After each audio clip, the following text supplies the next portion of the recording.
పిల్లారా, ప్రభువైన యేసుక్రీస్తు నామములో మరోసారి మీ అందరికీ నా హృదయపూర్వక వందనాలు తెలియజేస్తున్నాను. దేవుడిచ్చిన ఈ మంచి సమయాన్ని బట్టి ప్రభువును స్తుతిస్తూ ఆయన నామాన్ని గణపరుస్తున్నాము. మరి ఈరోజు దేవుని వాక్యాన్ని జ్ఞాపకం చేసుకుందాం. మత్తయి రాసిన సువార్త 13వ అధ్యాయము ప్రారంభం నుంచి కొన్ని మాటలు జ్ఞాపకం చేసుకుందాం. ఆ దినమందు యేసు ఇంట నుండి వెళ్ళి సముద్ర తీరమున కూర్చుండెను. బహుజన సమూహములు తన యొద్దకు కూడి వచ్చినందున ఆయన దోణి ఎక్కి కూర్చుండెను. ఆ జనులందరూ ధరిని నిలిచి ఉండగా ఆయన వారిని చూచి చాలా సంగతులను ఉపమాన రీతిగా చెప్పెను. ఎట్లనగా, ఇదిగో విత్తువాడు విత్తుటకు బయలు వెళ్ళెను. వాడు విత్తుచుండగా కొన్ని విత్తనములు త్రోవ పక్కన పడెను. పక్షులు వచ్చి వాటిని మృంగివేసెను. కొన్ని చాలా మన్ను లేని రాతి నేలను పడెను. అక్కడ మన్ను లోతుగా లేనందున సూర్యుడు ఉదయించినప్పుడు మాడి ఎండిపోయిన. చిన్న ప్రార్థన చేసుకుందాం. స్తుతులకు పాత్రుడా, స్తోత్రార్హుడా, గొప్ప దేవా, నీ వాక్యాన్ని ధ్యానిస్తుండగా నాతో మాతో అందరితో మాట్లాడమని, చదవబడిన ఈ లేఖన భాగములను దీవించి ఆశీర్వదించమని యేసయ్య అతి శ్రేష్ఠ నామంలో ప్రార్థిస్తున్నాము తండ్రి, ఆమేన్. ఆ దినమందు యేసు ఇంట నుండి వెళ్ళి సముద్ర తీరమున కూర్చెను. బహుజన సమూహము తన యొద్దకు కూడి వచ్చినందున ఆయన దోణి ఎక్కి కూర్చుండెను. నిలచి ఉండగా దేవుడు యేసు ప్రభు వారిని చూచి చాలా సంగతులను ఉపమాన రీతిగా చెప్పాను. ఎట్లనగా, ఇదిగో విత్తువాడు విత్తుటకు బయలు వెడలెను. వాడు విత్తుచుండగా కొన్ని విత్తనములు త్రోవ పక్కన పడెను. పక్షులు వచ్చి వాటిని మృంగివేసాను. కనుక విత్తువాడు విత్తుచుండగా, ఇక్కడ విత్తనం అనగా దేవుని వాక్యం అన్నారు. విత్తువాడు దేవుని సేవకుడు. ఆదివారము, బుధవారము, శుక్రవారము, శనివారము ఆయా సభల్లో, గృహ కూడికల్లో, సభల్లో దేవుని వాక్యాన్ని విత్తుతూ ఉంటారు. విత్తబడిన వాక్యము మరి 4 విధాలుగా పడుతుందట. మొదటిగా మనం చూసుకున్నట్లయితే త్రోవ పక్కన పడినట్లుగా చూస్తున్నాం. దేవుని వాక్యాన్ని ప్రకటిస్తుండగా త్రోవలో నడిచి వెళ్ళేవారు వింటారు. విని వాక్యం బాగుంది, పాటలు బాగున్నాయి, అన్నీ బాగున్నాయి అని వాడు ఆలోచించుకొని ఇంటికి వెళ్ళే లోపు పక్షులు వచ్చి అనగా దుష్టుడు వచ్చి ఆ విన్న వాక్యాన్ని మృంగివేస్తాడు. ఎప్పుడైనా విత్తనం విత్తేటప్పుడు అది ఎవరికి కనకుండా భూమిలో విత్తాలి. విత్తబడాలి అంటే దేవుడు నీ హృదయాన్ని తెరవాలి అంటే నువ్వు వినాలి. దేవుని వాక్యము బహిరంగంగా కనబడితే అది అపవాది ఎత్తుకుపోతాడు. దాన్ని హృదయంలో భద్రపరుచుకోవాలి. దేవుని వాక్యం వింటున్నప్పుడు లూదియా హృదయము తెరవబడింది. ఆ వాక్యము హృదయంలో భద్రం చేసుకుంది, అది స్థిరముగా ఉంది. కనుక త్రోవ పక్కన విన్నవారు వారి వాక్యాన్ని భద్రం చేసుకోలేరు. దుష్టుడు వచ్చి ఆ వాక్యాన్ని మృంగివేస్తాడు. కొన్ని విత్తనములు మన్ను లేని రాతి నేలను పడెను. అక్కడ మన్ను లోతుగా ఉండనందున అవి వెంటనే మొలిచెను. గాని సూర్యుడు ఉదయించినప్పుడు అవి మాడి వేరు లేనందున ఎండిపోయాను. ఇక్కడ మన్ను తక్కువగా ఉన్న రాతి నేలను పడెను. ఇప్పుడు అలా మనం గమనించినట్లయితే రాతి నేల అనగా మన హృదయమే రాతి హృదయం అన్నాడు. ప్రభు అన్నాడు, నీ రాతి హృదయాన్ని నాకు ఇస్తే దాన్ని మాంసము హృదయముగా మారుస్తానన్నాడు. హృదయం అన్నిటికన్నా ఘోరమైన వ్యాధి కలిగినది, మోసకరమైనది. అది మనల్నే మోసం చేస్తుంది. కనుక దేవుని వాక్యము నీ హృదయంలో విత్తబడాలి. విత్తబడాలి అంటే హృదయంలో ఉన్న రాళ్ళు తీసివేసుకోవాలి.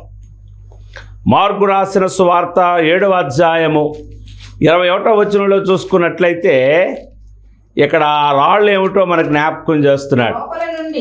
లోపల నుండి అనగా మనుష్యుల హృదయములో నుండి దురాలోచనలను, జారత్వములను, దొంగతనములను, నరహత్యలను, వ్యభిచారములు, లోభములు, చెడుతనములను, కృత్రిమములను, కామ వికారములను, మత్సరములను, దేవదూషణయు, అహంభావమును, అవివేకమును వచ్చును. ఇవన్నీ చెడ్డవన్నీయు లోపల నుండి బయలు వెళ్ళి మనుష్యుని అపవిత్రపరుస్తూ ఉంది. దేవుని వాక్యం వింటారు, సంఘములో కానీ సమాజంలో కానీ మనం వింటాము, కానీ పైన కొద్దిగా మాత్రమే మన్ను ఉంటుంది, లోపలంతా కఠినమైన జీవితము, రాతి జీవితము, మార్పు లేని జీవితము, మారు మనస్సు లేని జీవితం. ఇప్పుడు అలా గమనించండి, ఇక్కడ దేవుని వాక్యం పడగానే ముల్చుతుంది. మన్ను లేనందున అది దాని వేరు లోతుగా పారకుండా పైనే ఉంటుంది.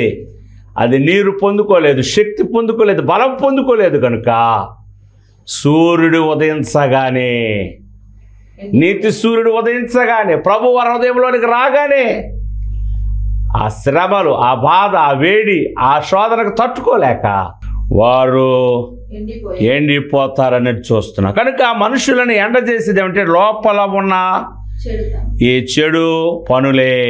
ఏమన్నారంటే దురాలోచనలు, దురాత్మ సంబంధమైన ఆలోచన, జారత్వము, రెండవది దొంగతనము. అది దేవుడు సొమ్ము దేవునికి ఇవ్వకుండా మన దగ్గరే ఉంచుకుంటే అది దొంగతనం అన్నారు. దేవుడి దగ్గర ఎవరైనా దొంగిలించగలడా? మీరు దొంగలుగా ఉన్నారని ఆ మలాకీ గ్రంథంలో వ్రాయబడుచున్నది. కనుక దొంగతనము, నరహత్య, మనుషుల్ని చంపక్కర్లేదు కానీ మాటలతో చంపేస్తాం కొందరిని. నరహత్యను, వ్యభిచారమును, లోపములు, చెడుతనము, కృత్రిమము, కామ వికారము, మత్సరమును, దేవదోషణయు, అహంభావమును, అవివేకములు వచ్చును. ఈ చెడ్డవన్నీ లోపల నుండి బయలు వెళ్ళి మనుషులను అపవిత్రపరిచి దేవుని వాక్యము నిలబడకుండా, దేవుని వాక్యము బలపడకుండా, ఆ విన్న వాక్యము సూర్యుడు ఉదయించగానే అది చనిపోతున్నట్లుగా, ఎండిపోతున్నట్లుగా మనం చూస్తూ ఉన్నాం. కనుక కొన్ని విత్తనములు రాతి నేలను పడ్డాయి, మరికొన్ని విత్తనాలు ఎక్కడ పడ్డాయమ్మా? ముండ్ల పొదల్లో పడ్డాయి. ముండ్ల పొదలు ఎదిగి వాటిని అణిచివేశాను. కనుక ముళ్ళ పొదలంటే దేవుని వాక్యం కొందరు ములుస్తుంది. కులమని, జాతని, మతమని, ప్రాంతమని, వర్గమని ఆ వాక్యాన్ని ఎదగనివ్వకుండా, ఆ వాక్యము దేవుని సన్నిధిలో నుండి మనల్ని ఎదగనివ్వకుండా అణిచివేస్తూ ఉంటాయి. నీకే భక్తి ఉందా? ఊరుకో. అప్పుడే బాప్తిసం ఎందుకు? అప్పుడే ఆ ప్రార్థన ఎందుకు? అప్పుడు ఎందుకు ఎందుకు ఎందుకు అని మనం చాలామందిని అణిచివేస్తాము, నొక్కేస్తాం. ఏదో లోపల ప్రార్థన చేసుకో, బయటకు మాత్రం ఎవరికి చెప్పొద్దు, వెళ్ళొద్దు, రావద్దు. కనుక ఆ విత్తనము కూడా ఫలించనట్లుగా చూస్తూ ఉన్నాము. ఇంకా మనం చూసుకున్నట్లయితే కొన్ని మంచి నేలను పడి ఒకటి 100 ఒకటి 60 ఒకటి 30 ఫలించెను. చెవులు గలవాడు వినుగాక. మంచి నేలను పడిన విత్తనం. విడారా, నీ హృదయం మంచిగా దున్నబడినప్పుడు, ఈ లోపల ఉన్న రాళ్ళు తీసివేసుకున్నప్పుడు, దేవుని సన్నిధిలో మనం ఒప్పుకున్నప్పుడు, అతిక్రమములను దాచుకున్నవాడు వర్ధిల్లడు, వాటిని ఒప్పుకొని విడిచిపెట్టువాడు కనికరము పొందునని వాక్యము సెలవిస్తుంది. కనుక మంచి నేలను పడిన విత్తనము అన్నారు. నీ నేల మంచిదై ఉండాలి, నీ హృదయం మంచిదై ఉండాలి, మంచిది కావాలంటే ప్రభువును తెలుసుకోవాలి.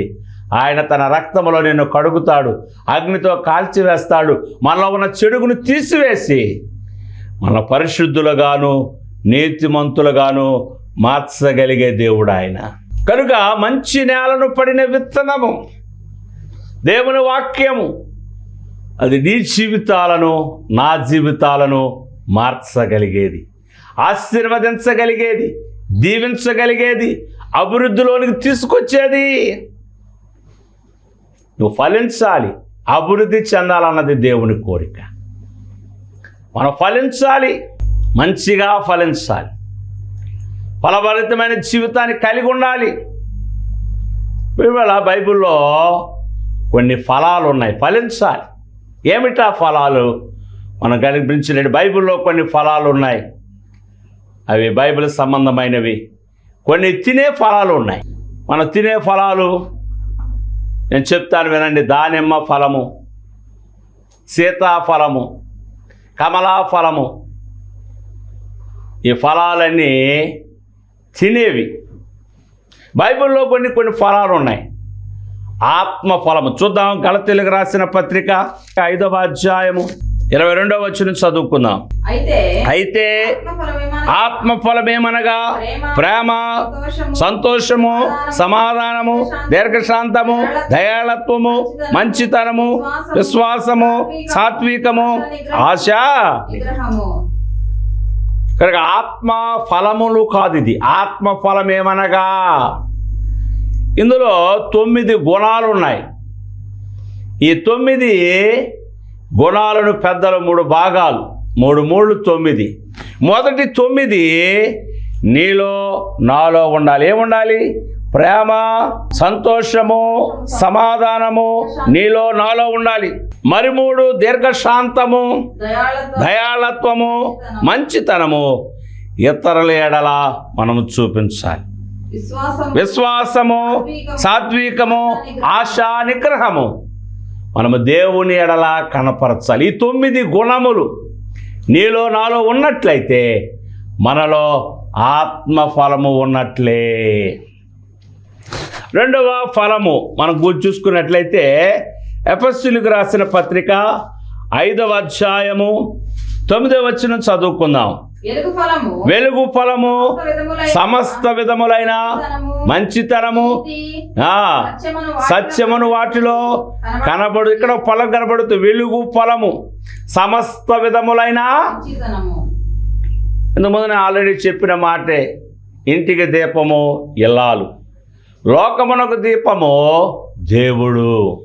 దేవుడు లోకమునకు దీపముగా ఉన్నాడు అంటే కారణము ఆయన సమస్త విధములమైన మంచితనము. ఆయన అందరికీ మంచే. ఆయన కొట్టిన వారిని, తిట్టిన వారిని కూడా ప్రేమించిన దేవుడు. ఆయన సమస్త విధములైన మంచితనము దేవుడిలో ఉంది కనుక, నీతి ఆయనలో ఉన్నది కనుక, సత్యం ఆయనలో ఉన్నది కనుక ఆయన లోకమునకు వెలుగై ఉన్నాడు. ఇది ఒక ఫలం అన్నారు, వెలుగు ఫలము. ఈ ఫలము మనం ఫలించాలని వాక్యము సెలవిస్తున్నది. పిల్లరా, 127వ దావీదు కీర్తనలో ఓ మాట జ్ఞాపకం చేస్తున్న 127వ దావీదు కీర్తనలో ఇక్కడ ఒక ఫలమును గురించి జ్ఞాపకం చేస్తున్నాడు. 3వ వచనము, కుమారులు యెహోవా అనుగ్రహించు స్వాస్యము, గర్భఫలము ఆయన ఇచ్చు బహుమానమే. యవన కాలమందు పుట్టిన కుమారులు బలవంతుని చేతిలో బాణముల వంటి వారు. వారితో తన అమ్ములు పొది నింపుకున్నవాడు ధన్యుడు. అట్టివాడు సిగ్గుపడక గుమ్మములో తమ విరోధులతో వాదించెదరు.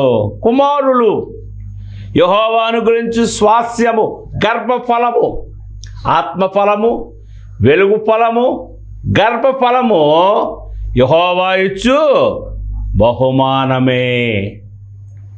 పెళ్ళై సంవత్సరమైనా కా పిల్లలు లేరండి, మేము ఫలించలేదండి అనే మాటను చాలామంది జ్ఞాపకం చేస్తున్నారు. అది మనం ఫలించాలి అంటే ఏం చేయాలి? 128వ కీర్తన ప్రారంభంలో చూసుకుందాం. యెహోవా యందు భయభక్తుల కలిగి ఆయన త్రోవలందు నడుచు వారందరూ ధన్యులు. నిశ్చయముగా నీ చేతుల కష్టం అనుభవిస్తావు. నీవు ధన్యుడవు, నీకు మేలు కలుగును. నీలోగిట నీ భార్య ఫలించు ద్రాక్ష చెట్టు వలె. ఇలా మనం ఫలించాలి అంటే, అభివృద్ధి చెందాలి అంటే యెహోవా యందు భయభక్తులు కలిగి ఉండాలి. యెహోవా యందు భయభక్తులు కలిగి ఉండుటే జ్ఞానమునకు మూలమన్నారు.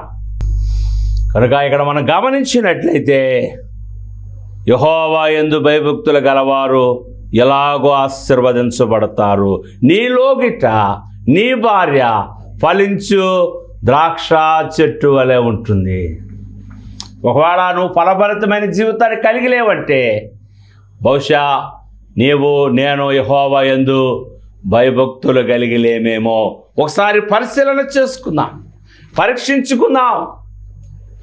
దేవుని వాక్యాన్ని చదువుతున్నాం, దేవుని వాక్యాన్ని వింటున్నాం, వాక్యానుసారంగా జీవిస్తున్నాం అనుకుంటున్నాము. కానీ ఫలభరితమైన జీవితం ఒకవేళ లేకపోతే మనము దేవుని యందు భయభక్తులు కలిగి లేమని వాక్యము సెలవిస్తూ ఉన్నది. కనుక ఏ గర్భఫలము యెహోవా ఇచ్చు బహుమానమే. హెబ్రీయులకు రాసిన పత్రికలో ఇక్కడ ఇంకొక ఫలాన్ని గురించి మనం జ్ఞాపకం చేసుకుందాం. హెబ్రీయులకు రాసిన పత్రికలో 12వ అధ్యాయం 7వ వచనములో ఇక్కడ ఒక ఫలం మనకు కనబడుతూ ఉంది. శిక్షా ఫలము పొందుటకై మీరు సహించుచున్నారు. దేవుడు కుమారులుగా మిమ్మల్ని చూచుచున్నాడు. తండ్రి శిక్షింపని కుమారుడెవరు?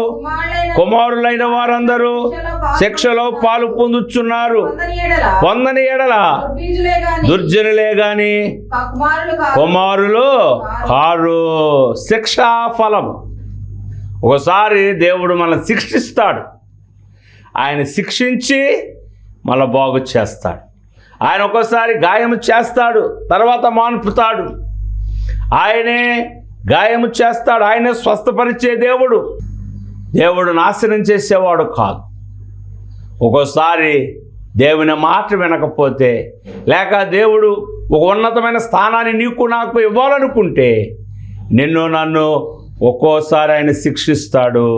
ఈ శిక్షా ఫలము పొందుటకై మనము సహించుచున్నాము. దేవుడు కుమారులుగా మిమ్మల్ని చూచుచున్నాడు. తండ్రి శిక్షింపని కుమారుడెవడు? తండ్రి శిక్షింపని కుమారుడెవరు? కుమారులైన వారందరూ. నువ్వు దేవుని కుమారుడిగా ఉండాలి అంటే, ఆయన నీకు తండ్రిగా ఉండాలి అంటే ఈ శిక్షా ఫలమును అనుభవించవలసిన వారమై ఉన్నాం. శిక్షలో భాగముగా నీవు నేను ఉన్నాము. దీన్ని మనం గమనించినట్లుగా మనం చూస్తూ ఉన్నాము. ఎవరైతే శిక్షా ఫలాన్ని పొందుకుంటారో వారు దేవుని కుమారులుగా పిలువబడతారని వాక్యము సెలవిస్తున్నది. ఇదే హెబ్రీయులకు రాసిన పత్రిక 13వ అధ్యాయం 15వ వచనములో ఇక్కడ ఇంకో ఫలం మనకు కనబడుతుంది. కాబట్టి ఆయన ద్వారా మనము దేవునికి ఎల్లప్పుడూ స్తుతి యాగము చేయదము, అనగా ఆయన నామమును ఒప్పుకొనుచు జీవహా ఫలాన్ని అర్పించుదాం. ఇక్కడ ఒక ఫలం కనబడుతుంది. ఏమిటా ఫలం అంటే జీవహా ఫలము. జీవహ అనగా నాలుక. దేవునికి మన నాలుకను ఫలముగా అర్పణగా ఇవ్వాలి. నాలుక ఇవ్వడం కాదు, కానీ నా నాలుక ద్వారా దేవుని స్తుతించాలి, దేవుని నామాన్ని గణపరచాలి, మహిమపరచాలి. ఆయన చేసిన ఉపకారంలో దేనిని మర్చిపోవద్దు. దావీదు అంటాడు, నా ప్రాణమా యెహోవాను స్తుతించు, నా అంతరంగంలో సమస్తమైన పరిశుద్ధ నామమును. ఆయన చేసిన ఉపకారంలో దేనిని మరిచిపోవద్దు అంటున్నాడు. దేవుడు చేసిన ఉపకారం, దేవుడు చేసిన ఉపకారాలు మర్చిపోతే దేవుడు మనల్ని మర్చిపోడు. ఆయన నీ దగ్గరకు నా దగ్గరకు వస్తాడు, ఆయన చీల్చివేస్తాడు. తప్పించేవాడు అక్కడును. ఇలా మనం గమనించినట్లయితే జీవహా ఫలమనగా దేవునికి కృతజ్ఞతాస్తుతులు చెల్లించాలి. కరెంటు వాడుకుంటాం, కరెంట్ ఆఫీసులో కరెంటు బిల్లు చెల్లించాలి. వాటర్ వాడుకుంటాం, మున్సిపాలిటీలో వాటర్ బిల్లు చెల్లించాలి. మరి దేవుడిచ్చిన మరి సూర్యుడు, చంద్రుడు, నీరు, గాలి అవన్నీ వాడుకుంటున్నాం. మరి దేవునికి ఏం చెల్లిస్తున్నాం? మనం ఏం చెల్లించలేము. కానీ నీ నోరారా అయ్యా నీకు వందనాలయ్యా, స్తుతులు స్తోత్రములు అని చెల్లించినప్పుడు దేవుడు గొప్ప సంతోషం. స్తుతి యాగం అర్పించాలి. స్తుతి అనే ఒక యాగము చేయాలి. కాబట్టి ఆయన ద్వారా మనము దేవునికి ఎల్లప్పుడూ అనగా సమయమందును అసమయమందును ఎల్లప్పుడూ స్తుతి యాగము చేయదము అనగా ఆయన నామమును ఒప్పుకొనుచు జవహా ఫలమును అర్పిస్తాం. ఇలాంటి ఫలాలు మనం కలిగి ఉండాలని దేవుడు కోరుకు. ఇంకా చాలా ఫలాలు ఉన్నాయి కానీ సమయము సరిపోదేమో. ఈ 2024వ సంవత్సరము దేవుడు నీకు నాకు ఆయన దయా కిరీటముగా ధరింపచేశాడు. ఎందుకో తెలుసా? ఈ సంవత్సరమైన నువ్వు ఫలిస్తావేమో. దేవుని వాక్యము విరివిగా విత్తబడుతుంది. దేవుని వాక్యము టీవీల ద్వారా, రేడియోల ద్వారా, మరి ఫోన్ల ద్వారా అని దేవుని వాక్యం విరివిగా ప్రకటించబడుతుంది. విన్న వాక్యాన్ని నువ్వు జాగ్రత్తగా పరిశీలన చేసుకో. విన్న వాక్యము దుష్టుడు ఎత్తుకుపోకుండా చూసుకోవాలి. విన్న వాక్యాన్ని మన్ను ఎక్కువ లేని రాతి నేలను పడినట్లుగా చూసుకోకుండా నాలో ఉన్న రాళ్లను తీసివేసుకోవాలి. ఇలా దేవుని వాక్యానుసారముగా జీవించకుండా ఎవరైనా అడ్డుపడుతున్నారేమో, ఆటంకపడుతున్నారేమో నిన్ను నీవు పరిశీలన చేసుకోవాలి. దేవునికన్నా ఎక్కువగా దేన్ని ప్రేమించినా అది దేవునికి విరోధముగా మారిపోతుంది. ముళ్ళ తుప్పలు లాంటి మనుషులు, స్నేహితులు, బంధువులు ఉన్నారేమో, బహుశా నువ్వు ఎదగకుండా, అభివృద్ధి చెందకుండా, దీవించబడకుండా, ఆశీర్వదించబడకుండా అడ్డం తగులుతున్నాయేమో ఒకసారి పరిశీలన చేసుకుని దేవుని వాక్యము చేత దున్నబడిన వారముగా, బాగు చేయబడిన వారముగా, మంచి నేలగా, మంచి హృదయముగా, మంచి నేలను పడిన విత్తనముగా నీవు నేను ఫలించాలని దేవుడు కోరుకుంటున్నాడు. ఫలభరితమైన జీవితాన్ని కలిగి ఉండాలని దేవుడు కోరుకుంటున్నాడు. అందుకే ఆయుష్ ఇచ్చాడు, ఆరోగ్యం ఇచ్చాడు, ఆశీర్వాదాన్ని కూడా ఇస్తూ ఉన్నాడు. కనుక విత్తుతున్న దేవుని సేవకులు దేవుని వాక్యాన్ని విత్తుతున్నారు.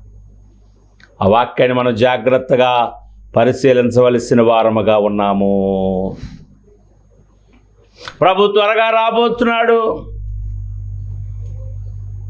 కోత విస్తారముగా ఉంది. మనకు ముందుగా అపోస్తులు, వారికి ముందుగా పోప్పులు, వారికి ముందుగా దేవుని సేవకులు దేవుని వాక్యాన్ని విత్తుతూనే ఉన్నారు. ఈరోజు కూడా విత్తుతున్నారు. విత్తబడిన వాక్యము మరి నీరు కట్టి ఫలించాలని దేవుడు కోరుకుంటున్నాడు. కనుక పులారా గమనించుదా, మరి ప్రభు వస్తున్న చివరి రోజుల్లో ఉన్నాం, ఆఖరి రోజుల్లో ఉన్నాం. ప్రభు త్వరగా వస్తూ ఉన్నాడు. ఈ సందర్భాల్లో దేవుని మాటలను మనం జ్ఞాపకం చేసుకోవాలి. చూడండి, యాకోబు రాసిన పత్రిక 3వ అధ్యాయము 18వ వచనం ఇంకో మాట జ్ఞాపకం చేస్తున్నాడు. ఇక్కడ నీతి ఫలము సమాధానము చేయువారికి సమాధానమందు విత్తబడు. నీతి ఫలము. అలాగే ప్రవక్తను ప్రేమించువాడు ప్రవక్త ఫలము పొందుతాడని వాక్యము సెలవిస్తుంది. ఎవరైతే దేవుని సేవకులు ప్రేమిస్తారు, ఎవరైతే దేవుని సేవకులు సన్మానిస్తారో, గౌరవిస్తారో, వారు ప్రవక్త ఫలాన్ని పొందుకుంటారు. పిల్లరా, ఈ ఫలాలు మనం పొంది ఉండాలని, 2020 సంవత్సరం ఫలించాలని దేవుడు కోరుకుంటున్నాడు. ఒకవేళ నేను ఫలించడానికి ఇష్టపడకపోతే, ఫలభరితమైన జీవితాన్ని పొందకపోతే దేవుడు కఠినమైన మాటను జ్ఞాపకం చేస్తున్నాడు. చూడండి, మత్తయి రాసిన సువార్త 3వ అధ్యాయము 10వ వచనంలో చూసుకున్నట్లయితే ఇక్కడ చక్కని మాటను జ్ఞాపకం చేస్తున్నాడు. వారు ఇప్పుడే పిల్లరా గమనించండి, ప్రభు చెబుతున్న మాట, ఇప్పుడే గొడ్డలి చెట్లు వేరన ఉంచబడి ఉన్నది కనుక మంచి ఫలమును ఫలించని ప్రతి చెట్టు నరకబడి అగ్నిలో వేయబడును. ఇప్పుడే గొడ్డలి చెట్లు వేరన ఉంచబడింది. గొడ్డలు అనగా మరణము, చెట్టు అనగా నీవు నేను. మంచి ఫలములు ఫలించకపోతే నరకబడి అగ్నిలో పడవేయబడతాం. కనుక మంచి ఫలములు ఫలించాలి. ఇంకో మాట అన్నాడు, మారు మనస్సునకు తగిన ఫలములు. 7వ వచనం చదవండి. అతడు పరిసయ్యులలోను చూచి, ఓ సర్ప సంతానమా, బుద్ధి చెప్పువాడెవడు? మారు మనస్సునకు తగిన ఫలములు ఫలించుడి అని దేవుడు జ్ఞాపకం చేస్తున్నాడు. కనుక ఈ 2024వ సంవత్సరము ఈ యొక్క 6వ నెలలో ఫలభరితమైన జీవితం కలిగి ఉండాలని, ఇప్పుడు మంచి విత్తనాలు వేసే సమయం ఇది. వేసిన విత్తనము ఫలించాలని, వర్షాలు మెండుగా పడాలని రైతు ఏ విధంగా అయితే కోరుకుంటాడో, దేవుని వాక్యాన్ని విత్తుతున్న సేవకులమైన మేము కూడా విన్న మీరు ఫలించి అభివృద్ధి చెందాలని కోరుతున్నా. కనుక విత్తువాడు సేవకుడు, విత్తనము దేవుని వాక్యము. విత్తుబడుతున్న ఈ వాక్యము మీ హృదయంలో పడి 30దంతలుగా 60దంతలుగా 100ంతలుగా ఫలించే భాగ్యము దేవుడు మనకు అనుగ్రహించునుగాక. ఆమేన్. ఈ కార్యక్రమానికి మాకు అత్యంత ప్రియులు మరి భవానీపురంలో మరి పరిచర్య చేస్తున్నప్పుడు మరి మాకు తెలిసిన మరి నారాయణ గారు, మరి క్రైస్తవ పేరు జోసఫ్ గారు, వారి సతీమణి బేబమ్మ గారు ఈ కార్యక్రమాన్ని స్పాన్సర్ చేశారు. దేవుడు వారిని వారి కుటుంబాన్ని దీవించునుగాక. వాక్యం విన్న మిమ్మల్ని దేవుడు దీవించునుగాక. ఆమేన్. తల వంచినట్లయితే ప్రార్థన చేసుకుందాం. స్తుతిలో పాత్రుడా, స్తోత్రార్హుడా, గొప్ప దేవా, ఆశ్చర్యకరుడు, ఆలోచనకర్త, బలవంతుడైన ప్రభువా నీకు వందనాలు. అయ్యా, నువ్వు ఉపమాన రీతిగా వారికి చెప్పిన మాటలు మేము జ్ఞాపకం చేసుకున్నావు. విత్తువాడు విత్తుచుండగా కొన్ని విత్తనములు రోడ్డు పక్కన పడ్డాయని, మరికొన్ని విత్తనాలు మన్ను లేని రాతి నేల పడ్డాయని, మరికొన్ని విత్తనాలు అయ్యా ముళ్ళ పొదల్లో పడ్డాయి, మరికొన్ని విత్తనాలు మంచి నేలను పడి 30దంతలు 60దంతలు 100ంతలు ఫలించినట్లుగా చదువుకున్నాం. అటువంటి ఫలభరితమైన జీవితము మాకు దయచేయమని యేసయ్య శ్రేష్ఠ నామములో ప్రార్థిస్తున్నాము తండ్రి. ఆమేన్. మన ప్రభువైన యేసుక్రీస్తు కృప, దేవుని సహాయము, పరిశుద్ధాత్మ తోడు మనందరికి తోడుగా ఉండి నడిపించునుగాక. మరణాత. దేవుడు మిమ్మల్ని అందరినీ దీవించునుగాక. ఆమేన్.